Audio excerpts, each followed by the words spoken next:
Welcome to the digestive model walkthrough. On the left-hand side, I have the study guide for Lab Practical 3 with all of the items listed. This might look a little different than yours only because of formatting. I just have it all spaced to the left so that we have more room to work with on the right. I'm going to go ahead and leave this on the left as a reference in case we miss anything. And I'm going to go ahead and start on the right with our sagittal view of the head, anterior to the left, posterior to the right. I have listed some items here on the left that we could find on here. I'm going to scratch out salivary glands though because we can't see those in this model. Those are going to be a little bit more lateral and this view is on midline, so we wouldn't be able to see those. Let's go ahead and identify some things. So here we have the oral cavity. We've got some teeth, hard palate, soft palate. There's the divider. We have the base of the tongue. Frenulum should be somewhere in here. Here we have the entire tongue. Mandible, maxilla. Then we have the pharynx, which is divided into three portions. So we've got nasopharynx, oropharynx, and then laryngopharynx. So nasopharynx, oropharynx, laryngopharynx. And then we have the esophagus down here at the bottom. Let's make sure I've listed everything. Oh, uvula is going to be hanging off the end of the soft palate. And that's it from this view. Perfect. This is going to be an anterior view of the thorax and the abdomen. We've already identified a lot of things that are going on in the abdomen. First, in the thorax we've already identified a lot that's been going on in the thorax. That was last unit. Now let's focus on the abdomen. So first I want to find the esophagus. And I know the esophagus is posterior to the trachea, which I have circled here in blue. So I'm going to go with that this is my esophagus. And I can tell that it's going through the central tendon, which is part of the respiratory diaphragm. And it's jutting out over here and it's cut off. I actually don't see the stomach here, and I don't see the liver here, so I feel even more confident that that's the esophagus because we should see it going directly into the stomach. Here we have our spleen. Our liver's missing, but I can still see a kidney. I can see an adrenal gland here, a little bit of an adrenal gland over here. I think this is what is supposed to be representative of the pancreas, but we have better views of the pancreas. That's not a really nice looking model of the pancreas. But I can see the intestines really well here. I always want to start with the large intestine if I can't differentiate large versus small. So large intestine first here, wrapping around the small intestine, starting with the cecum. Then we go in ascending, transverse, descending. Can't really see sigmoid, but sigmoid would be back behind here. And then rectum, and then finally anus. So the small intestine, I can't really differentiate where is the division between each, but we can see where the beginning of the duodenum is and the ending of the ileum is. So duodenum begins over here. Can't really see where it ends from this view, but I know that the ileum is going to sync up with the cecum. So anything that's relatively tagged in this area is probably ileum, which means that anything in this area is probably jejunum, and up here is going to be the duodenum.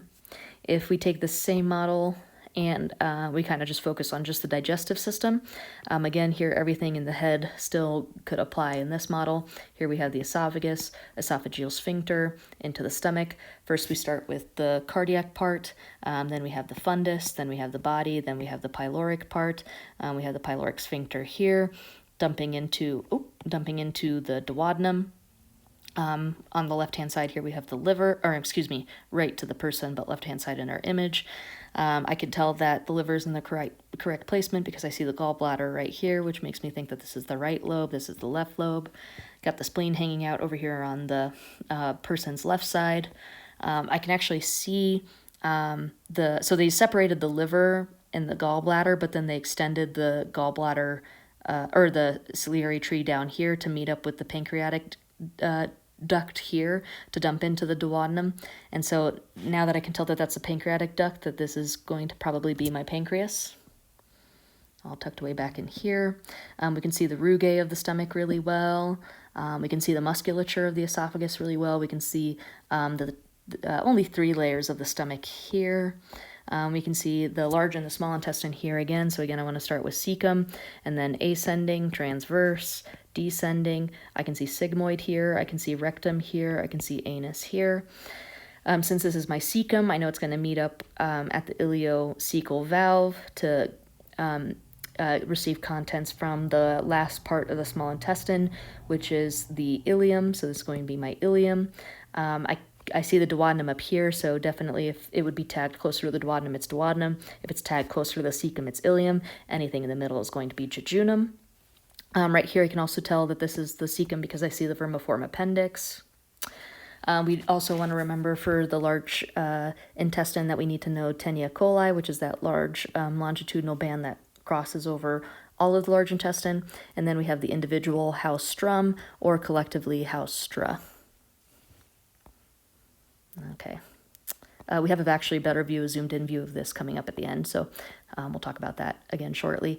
Here's the exact same view, except we've reflected the transverse colon so that you can see the duodenum portion, and you can actually see the contents of the walls of the large intestine in this view. You can also see those tiny little yellow guys. Those are going to be our omental appendices. Okay, in this view, we want to focus on the 4 layers of the digestive tract. So remember, from deep to superficial, we have mucosa, submucosa, muscularis layer, and then serosal layer. And here we have the esophagus, and then the stomach, and then the small intestine, and the large intestine. So let's take these one at a time. Actually, first let's start with the layers. So the serosal layer is going to be our most outermost layer. Then we're going to have, of course, the muscularis layer. Then we're going to have our submucosal layer, and then finally our mucosal layer. So mucosal, submucosal, muscularis, serosal layer. That'll be really important to identify because each of those layers are going to look a little different for each part of the digestive tract. In the esophagus, we would expect to see a lot of mucus being produced, so we need to see those submucosal glands shooting out mucus through their ducts. That'll be really important. In the stomach, we should see a lot of availability for gastric pits, so we see those holes here. We also see villi that are kind of non-uniform, but we have a lot of space for gastric pits here. We should also see a lot of mucus-secreting cells here. We'll talk about the musculature in the next view. Here's a small intestine. This is probably really a view of the jejunum, but if we were to tag this area, we would just ask you to say small intestine. Why I think it's the jejunum is because it's really highlighting those large microvilli, or those long microvilli, and the microvilli look pretty symmetrical, and then we have a lot of bumps here showcasing that we have a lot of those microvilli. But again, we should still see mucosal glands, which we see more of in the duodenum than any other place. And let's see. Okay, large intestine. We have really symmetrical villi here. We should also see some mucosal glands, but not a lot. As you see, we have 1 here versus 2 in this layer and 2 in this layer. So we shouldn't see too many. And we shouldn't see a lot of space in between each of these villi here as well. Now, if we were to take this and look at it from a top-down view, we would get this view. And the reason why we have this pictured here is so that you can separate out the musculature layers and visualize the circular versus the longitudinal layers. So here we have the circular layers, which makes sense because it goes around in a circle like this. And then the longitudinal layers should be coming through the image, versus if we were looking at this view, they should be going down the view, and the circular musculature should be coming out at us. So like if it was going to wrap around this way.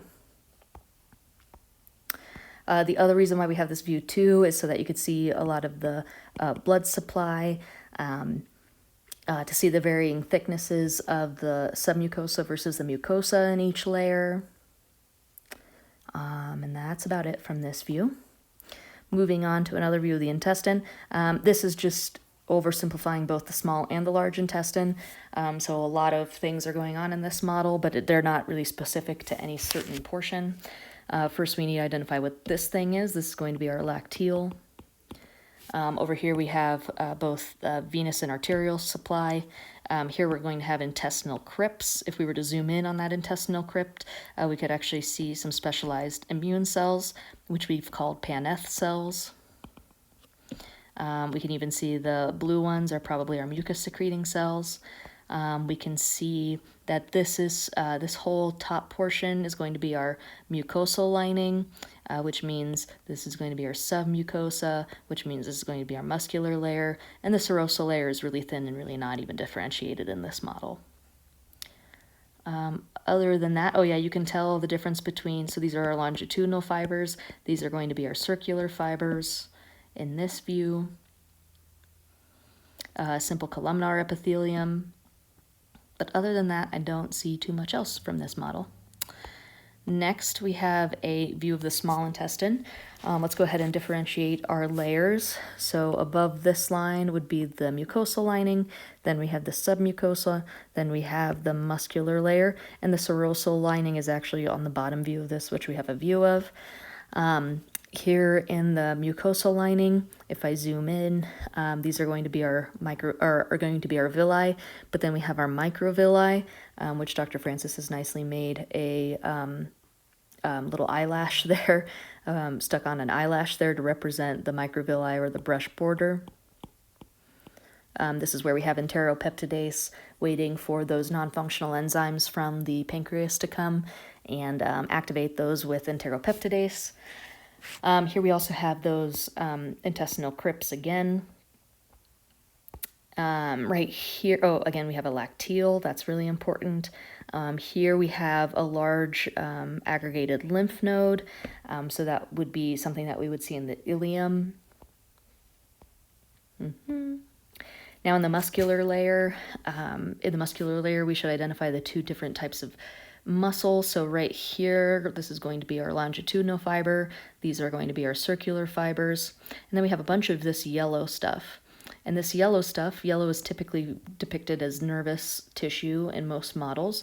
And this is going to be actually our myenteric plexus, which makes sense because myo meaning referring to muscle, and it's sandwiched in between the circular and the longitudinal muscles, which makes perfect sense.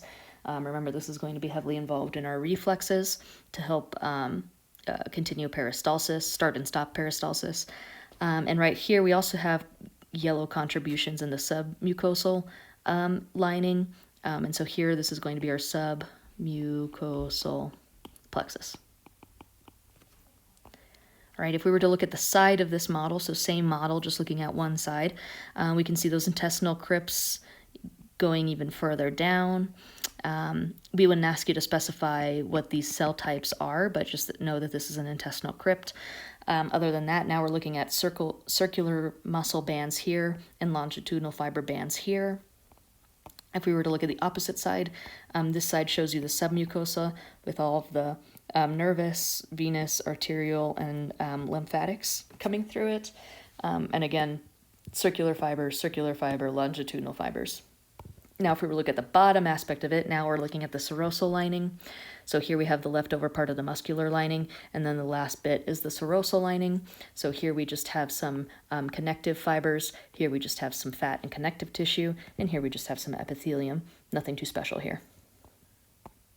All right, these three models, we have the small intestine on the left, stomach in the middle, and a bigger visual representation of what a circular fold would look like. The small intestine, we have a single photo coming up here shortly, so I'll start with the stomach. Over here we have in orange some of the cells that we would see in the gastric pits. So you're expected to know that these are parietal and parietal and chief cells, and also some mucosal cells. But on this model, we wouldn't expect you to identify the difference between the two in terms of color. This view is really nice, though, because it takes away kind of the 2D version of it and shows you like three-dimensionally what those gastric pits look like. And then down here we just have some musculature, mucosal glands as well. Over here for circular fold, this is just arbitrary, anywhere that we could see a circular fold, so really anywhere along the small and large intestine.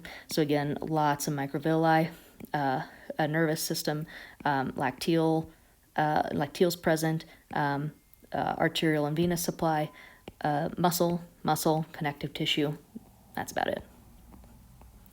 All right, zoom in again on the microvilli of the small intestine. I know this is the small intestine because I have villi here, and then again, those eyelashes, which is going to be those brush border or the microvilli. Here I have a lacteal depicted in yellow instead of green. Let's see here. You can also see the simple columnar epithelium. You could see those mucus-secreting cells sandwiched in between them. Other than that, nothing else too special in this view. Moving on to the stomach, this is going to be a outer view of the stomach. So this is actually the left side. This is the right side. I know that because of the orientation of the stomach. The stomach should have the lesser curvature hugging just underneath the lesser curvature, just hugging underneath the liver. So the liver should be over here, and we know the liver is hanging on the right side of the body. Here we have the esophagus coming and meeting at the junction of the stomach. So the first part is the cardiac part, then we have the fundus, then we have the body, then we have the pyloric part, and then down into the duodenum. Right here we can only see one layer of muscular tissue. I don't really see bands anything deeper than that. And so the outermost layer is going to be our longitudinal fibers. Deep to that is circular, and then deep to that is going to be that oblique fiber, or those oblique muscle. That oblique muscle, singular, which is involved in helping the stomach mechanically churn and break down food. And then here we just have yellow nervous supply as part of the myenteric plexus that's involved in those reflexes, and then a vasculature. If we flipped it around and looked on the inside of it, this gives us a lot more stuff to work with. Here we have the right side, here we have the left side. The esophagus meets at the esophageal sphincter. We have the cardiac part, the fundus, the body, the pyloric part. Lesser curvature on this side. Lesser curvature is important because lesser curvature has the lesser omentum, which helps strap in the stomach into the posterior part of the abdomen. And then here we have the greater curvature. Greater curvature is important because then we get the greater omentum hanging off there. And the greater omentum is protecting, it covers all of the abdominal organs and helps protect them. This is really nice because you can see a nice amount of rugae in this view. You don't really see too well any layers of the tissue in the stomach here. So this is more like a macroscopic view. In the pyloric part, so this is the pyloric part, or the pylorus. We have the pyloric sphincter, which is being cinched off here. The pyloric canal is what is the space. Let's see, there were two other terms here that we needed to mention. Pyloric orifice and pyloric antrum. So antrum is usually an entrance, and orifice is usually the exit. So antrum is going to be on this side versus orifice is on that side. So the beginning of the canal versus the ending of the canal. And then we end up in the duodenum as chyme. Anything else we need to mention on this model? Nope. All right, we're going to go ahead and move on. Okay, so here's our large intestine, small intestine again. I'm going to start with the this is right, this is left. I'm going to start with the cecum. That means that this is ascending, transverse, descending. Can't see sigmoid, can't see rectum. Here's what I think is the pancreas. Here's the beginning of the duodenum again. For the cecum, I think this is trying to represent that ileocecal sphincter. So that means that any portion over here would be ileum. This is probably jejunum, and anything up here might be duodenum. Remember, we have Taenia coli, haustrum versus haustra. And don't forget your right and left colic flexures. Nothing else from this model. Continue. Oh, yeah. Continuing on. All right, so here we have our spleen. I can see the pancreas really well here as well. Pancreas has the pancreatic duct coming through it, dumping straight into the duodenum, meeting up with the end of the biliary tree. So right here we have the common bile duct meeting up with the pancreatic duct, being closed off and controlled by the hepatico-pancreatic sphincter. The hepatico-pancreatic sphincter is controlling what's entering into the hepatico-pancreatic ampulla, or the duodenal ampulla. And you can see a better image of this in the it's not a model image, it's one of the images from your book, and that's dumping straight into the duodenum. Here's the extension of that biliary tree. So common bile duct, cystic duct, hepatic bile duct, or common hepatic duct. This is our gallbladder. We can tell that that's nice and musculature, or has a lot of muscle to it. Here is the back of a kidney. Oh, why did I draw an S? I meant to draw a K for kidney. Here's our abdominal aorta. This is going to be our celiac trunk artery, giving off common hepatic artery, proper hepatic artery up to where would be the liver. We have the left gastric artery here, but we don't see the stomach in this view. Then we have the splenic artery going to the spleen. Then we have the superior and inferior superior and inferior mesenteric artery and vein. And those are going to have branches to the small and large intestine. Here we have the beginning and the end of the duodenum, inferior vena cava vein. What else? A ureter, but that will come for the next chapter. I don't believe anything else from this view. Let's continue on. This is same perspective, just a different model. The previous model is probably a little bit more complicated than this model. I don't love the way that this is taped down because the gallbladder doesn't really hang over the duodenum like this. It's usually more tucked up against the liver on the right-hand side. Here it's nice though because you can actually see the different layers of muscle in the duodenum. You can see those circular folds really well. You can see the pancreatic duct really well, meeting up with the bile duct, common bile duct, and then dumping directly into the duodenum. That's a nice view. Other than that, I don't see anything too special here. This is our spleen. All right, here's an inferior view. We're looking up at the liver. This is going to be my right lobe. I know it's my right lobe because I see the gallbladder hanging up next to it, which makes this my left lobe. And then in between those two, I see a nice box, so that's going to be my quadrate lobe. So quadrate meaning 4, it's a nice box. So my last lobe is going to be this kind of odd-shaped caudate lobe. We can see that we have an arterial supply going in and feeding those hepatocytes so that they can actually perform their function. We can also see all those bile caniculi coming up and meeting with the biliary tree. Here is the common hepatic vein, which is cleaning all of the blood from the hepatic portal system. And so that's all of its tributaries. And then finally, all of that venous blood gets cleaned through those sinusoids and then finally meets up with all of the hepatic veins.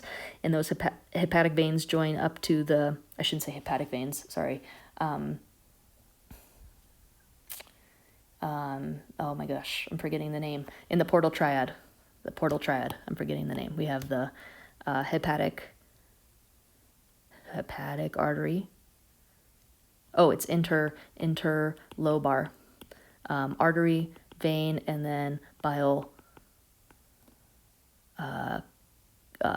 ducts, I believe. Double check that for me. Don't take my word for this, but it's the 3 items of a portal triad. So here, then we have the central vein, and then the central vein is going to connect with the hepatic vein to dump into inferior vena cava.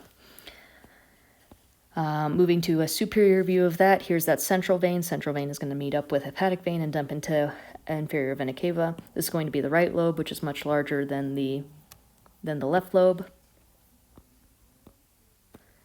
Here's another liver model. Here we have the right lobe, left lobe. I can tell that it's the right lobe because I see the gallbladder down here. This is kind of the end piece of the caudate lobe. That falciform ligament would be sticking out here. The inferior view of that same model, right, left, gallbladder. Here's still in the middle. Quadrate lobe here, which makes this the caudate lobe, separated out by that white line. Here again, we see the biliary tree in the center, arterial supply, venous supply, central vein. Superior, posterior view of this, so central vein, again, is going to meet up with the hepatic vein and then dump into inferior vena cava. What else? This is going to be that caudate lobe. Okay, if we took a zoom in to the liver, and now that's going to bother me. What's the portal triad. Oh, it's right here. It was written right here. Interlobar bile duct, interlobar vein, interlobular artery and vein, and interlobular bile duct. Okay, so here we're looking at the liver. We're looking at the hepatocytes right here. Hepatocytes actually typically have many nuclei. This model is just showing you one nuclei per cell. In the center, they're going to meet up to the central vein. It's going to get cleaned by sinusoids where we have those stellate macrophages. So all venous blood is going to get cleaned through there. And then you can also see the bile caniculi on the sides of those hepatocytes. You can see a portal triad right here where we have the interlobular artery, interlobular vein, interlobular bile caniculi. Bile duct. Interlobular bile duct. Goodness. Okay, you can see the central vein over here as well. Extensions of those over here, central vein in the center. And we have more views of this. So again, portal triads with all of those extending down and meeting up with all the other portal triads, central veins. Another view, same model, another view. Again, central vein, portal triad, portal triad, portal triad. Same model, top-down view. Now you can see the sinusoids, covered versus uncovered. Portal triad, central vein, portal triad, so on. Same model, different view. Man, we really like that model. Okay, all right. Large intestines. How do I know it's large intestines? I can see that we have a Taenia coli. Taenia coli are going to hold together the house strut, or singular house strum. I know that this is my cecum because I can see the vermiform appendix hanging off of there. It actually looks pretty inflamed. This model is trying to show you some disease states that could occur in the large intestine. We don't test you on the disease states, but this looks pretty inflamed, so it's probably about to burst. Here is the cecum, so that cecum is going to be attached to the ileum by the ileocecal sphincter or valve. Then we have the ascending, then we have transverse, then we have descending, then we have sigmoid, then we have rectum, then we have anus. Don't forget your right and left colic flexures. What else? The disease states that it's trying to show you in this model. Here we have like leftover fatty tissue, it looks like. Here we have some scar tissue. Here it looks like we have some diverticuli, so if things get stuck from the large intestine that haven't been digested all the way, they can actually get lodged in the tissue of the large intestine. Here we have the posterior view, so cecum, vermiform appendix, ileum, which means this is going to be my right side, this is my left side. So this is ascending, transverse, descending, sigmoid, rectum, anus, right colic flexure, left colic flexure. And then last but not least, we have the most inferior portion of the digestive tract, which is our rectum, and then the anus. Again, here it's trying to show you disease states. Here's another diverticuli. I think these are supposed to be hemorrhoids. In the anus, we can also tell the musculature of the internal anal sphincter versus the external anal sphincter. Internal anal sphincter versus external anal sphincter. Here's just some adipose tissue surrounding. What else from this view? Don't forget rectum. Rectum comes from the word rectus, and rectus means straight. So this is the straight portion of the large intestine. The anus is really only the most inferior, like half-inch part. It's not a very long portion. And that's it. Make sure you double check that you have all of the portions of the, you understand all of the model things that could be tagged off your lab practical list. And don't worry about the dissected cats for this unit.